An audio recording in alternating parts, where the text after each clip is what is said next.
Welcome back to Grifter or Gifted. You know the drill. Are they changing the world or just lining their pockets? The age-old question. Right. And today, we're diving into Amber Heard. Oh, interesting. Yeah, so you know her from Friday Night Lights, The Rum Diary. Aquaman, of course. Yeah, Aquaman. But beyond the acting, she's really positioned herself as a prominent advocate, especially for women's rights. Especially after that very public, very messy split from Johnny Depp. Exactly. So is she genuine? Or is she a master manipulator? We've got Wikipedia, court transcripts, even some tabloid stuff. Ooh, juicy. Yeah, so let's dive in and see if we can figure this out. It's a tough one, right? Because separating genuine advocacy from, calculated self-interest can be really difficult. Yeah. Especially with someone as polarizing as Amber Heard. And I think the Depp v. Heard trial really, hangs over any conversation about her. Absolutely. That defamation trial was a media circus. Total media circus, yeah. And the jury ultimately sided with Depp, finding Heard liable for defamation, so that really colored public perception of her. Yeah, it did.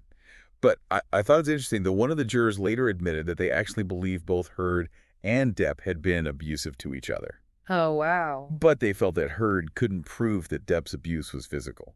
Right, which is a key point because it shows how complex this situation was. It wasn't just like this clear-cut, good versus evil, victim versus abuser. Right. It was messy. Super messy. It was toxic. And ultimately, the jury seemed to find that both had contributed to that dysfunction. Yeah, and speaking of messy, we have to talk about those text messages from Depp. Oh, those were explosive.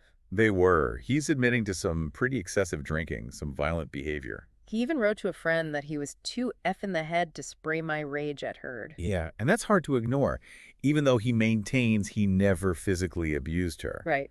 Those messages definitely painted a picture of someone struggling with addiction and anger issues. They did, and that had to impact public opinion, even if the jury's verdict focused mainly on the defamation aspect. Absolutely. And, on the flip side, Heard was facing, intense scrutiny online. Oh, yeah. Social media was a battlefield. It was. It was overwhelmingly on Depp's side. Heard was portrayed as, this villain, this manipulator.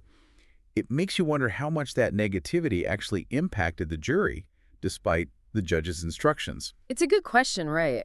The influence of social media in this case is massive. It became this battleground of public opinion. Fully. Each side was trying to control the narrative, trying to discredit the other.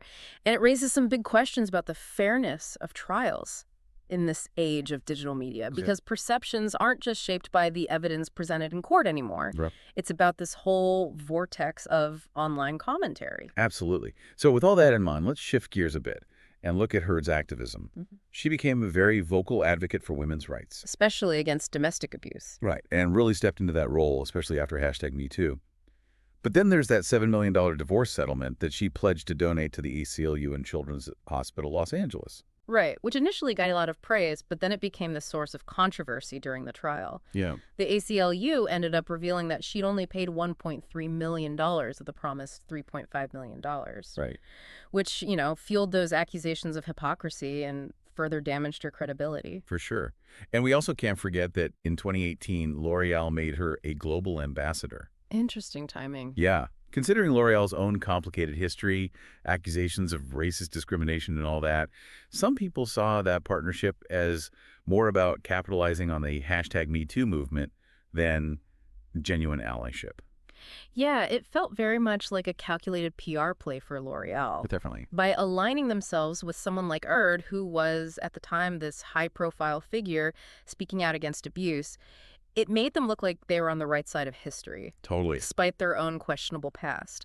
Which kind of makes you wonder, are they truly committed to the values they're espousing, or are they just deflecting attention from their own issues? Exactly. And it makes you question Heard's motivations, too. Right. Was she genuinely trying to use her platform for good?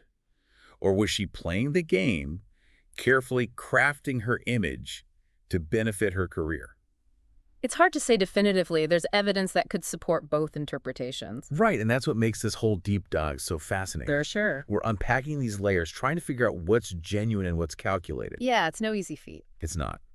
So we've established that the Depp v. Heard trial really impacted how the public sees both of them. We've touched on Heard's activism and those inconsistencies around her philanthropy. But how does this all connect to her career? And what happens next? Welcome back to Grifter or Gifted. We're still unpacking Amber Heard, and I think this is where it gets really interesting. Yeah, things are definitely about to get more complicated. They are. Yeah. Okay, so we laid out the backdrop of the trial, how it impacted public perception. Right. But is there more to her than just this, like, constant cycle of headlines and controversy? I think there's always more beneath the surface, you know. The Yeah. trial is important, but it doesn't tell the whole story. It doesn't. And this is something that surprised me while I was going through the research. She's like a classic car enthusiast. Oh, really? Yeah, apparently her dad instilled this love for vintage vehicles when she was younger. Interesting. And she's owned some cool cars like a '68 Mustang, a '63 Checker, even a '67 Mercedes. That's pretty cool. It is, and it kind of clashes with the image we usually see in the media. Right. This Hollywood starlet Quick. caught up in this very public, very modern scandal. Yeah. But she also has this almost like nostalgic passion for a different era. It's a different side of her, for sure. It is. It makes you wonder how much of what we see is like carefully curated versus genuine. It's hard to tell. It is. Is this a side of her she's intentionally hiding? Yeah. Or does it just get lost in all the noise? I mean, it speaks to how we perceive public figures, you know? We Yeah. tend to box them into these simplified narratives based on the loudest headlines. Well We miss said. all the nuances, all the things that actually make them human. And on that note, speaking of complexities, let's rewind a bit to before all this drama. Okay. When she landed her breakout role as Mera in Aquaman, she actually admitted to being completely unfamiliar with the world of DC Comics and superheroes. Oh, wow. So she was going in blind. Kinda, yeah. She even joked about it. She said when she first opened the comic book and saw Mera, she thought, I realize why they wanted me. It's a strong, bad, fierce warrior superhero in her own right. So she saw herself in the character. It's ironic, right? Yeah. This role that would become so central to all the controversy around her was initially something she knew nothing about. It really highlights the random nature of fame. You know, Fuck you yeah. can be thrust into the spotlight. Your life becomes intertwined with this character, this narrative that you never even saw coming. And that spotlight can be brutal, especially when your personal life and public image clash like that. It can be really unforgiving. It can. And in the aftermath of the trial, Heard decided to relocate to Spain with her daughter. Kind of a strategic retreat. Yeah, a way to distance herself from all that media scrutiny. To create a quieter life. It seemed like she was really trying to create a more private existence for herself and her daughter. Away from the Hollywood chaos. Exactly. But even in Spain, things kept happening. She recently had a second child. Oh, wow. I didn't know that. Yeah. Though we don't know who the father is. Another layer of mystery. Right. And of course, it sparked a ton of speculation. You know, people questioning her choices, how it would be perceived. Right, because it's like every single aspect of a public figure's life Yeah, gets put under a microscope. it does. The private becomes public, and everyone's analyzing every action, looking for some hidden motive or agenda. It makes you wonder if anyone can actually escape thinking once they've gotten caught in that web. Yeah, it's like even their attempts at a quieter life become this public spectacle. They do. It speaks to that, that hunger we have for information. Bro, totally, that gossip. We want to peek into the lives of people we see as extraordinary. Yeah, and we forget that these extraordinary people are still just human. Yeah. Dealing with life, love, loss, just like everyone else. Right. So as we go through all this, trying to figure out if Amber Heard is genuinely trying to make a difference or just really good at managing her image, what stands out to you the most? It's the power of narratives, you know? Yeah. How they completely shape perception, how hard it is to break free from the ones that define us. It's a good point. We love a simple story, right?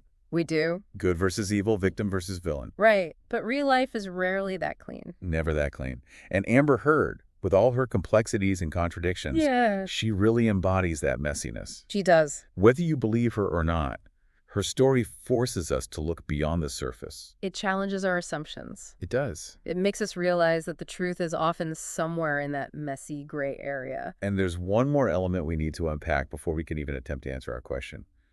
Grifter or gifted? Okay. And it involves L'Oreal, the company that made her their global ambassador. That partnership, especially considering L'Oreal's own controversial history, raises some big questions about corporate ethics and image management. It does. It makes you wonder about the line between genuine allyship and just, like, calculated PR moves. Welcome back to Grifter or Gifted. We're wrapping up our deep dive into Amber Heard, and this is where things get really, really messy. Yeah, we're going deep into the corporate world now. We are. So we've talked about The trial fallout, the inconsistencies in her activism, even her love for classic cars. Right, we've covered a lot. We have. But to really get to the bottom of this, to figure out if she's a genuine force for good or just really good at, like, spinning the narrative, Hmm. we need to look at L'Oreal. The company that made her their global ambassador. Exactly. Now, choosing her for that role back in 2018, Yeah. especially with the whole hashtag #MeToo movement gaining momentum, Right. it seemed like a pretty savvy PR move for L'Oreal. It did. It made them look like they were aligning themselves with someone speaking out against abuse. Right, like they were on the right side of history. Yeah. Yes, exactly. But then as we dug into the research, we found out that L'Oreal's history yeah, is not exactly squeaky clean. it's not. Their founder, Eugene Schuler, he wasn't just a chemist. Right. He was a known fascist sympathizer. Wow. And he actually supported, even hosted meetings for a violent anti-Semitic group called La Cagou. At L'Oreal headquarters. Yeah, at their headquarters. And La Cagou, they collaborated with the Nazis during World War II. They did, which is a pretty disturbing detail that often gets left out of the brand's glamorous image. Totally. And it makes you think, how much do we really know about the companies we support? It's a good question, right? It is, and it gets even more unsettling because after the war, Yeah. Schuler actually hired Jacques Corrèze to head up L'Oreal's U.S. operations. And Corrèze was a former La Cagou member. It's almost like they were rewarding these people who had aligned themselves with this horrific regime. It definitely raises some ethical questions. Huge ethical question. Like, when does a company's past become irrelevant? Can a brand actually separate themselves from that kind of history? Or is there responsibility to, like, acknowledge and atone for those actions? It's tough. And we're left as consumers grappling with these really difficult dilemmas. We are. Do we boycott a brand based on things that happened decades ago? Right.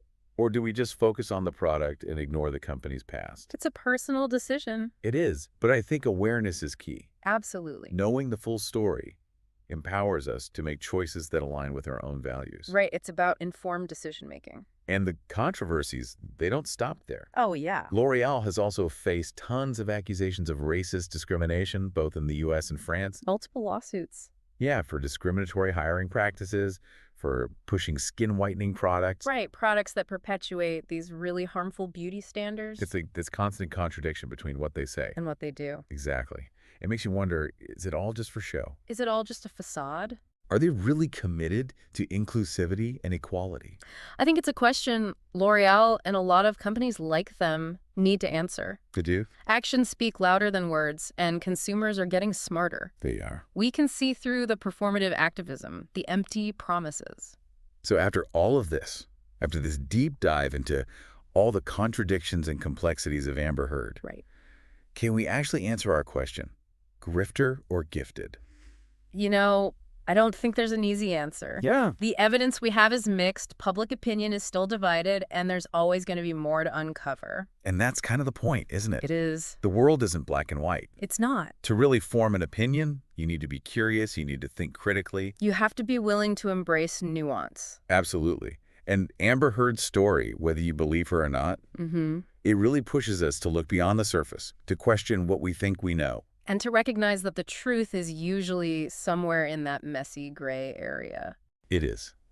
We hope this deep dive has given you a new perspective on Amber Heard, on fame, advocacy, even corporate responsibility in the world we live in today. Yeah, it's a lot to think about. It is. Keep asking questions, keep digging deeper, and as always, keep diving.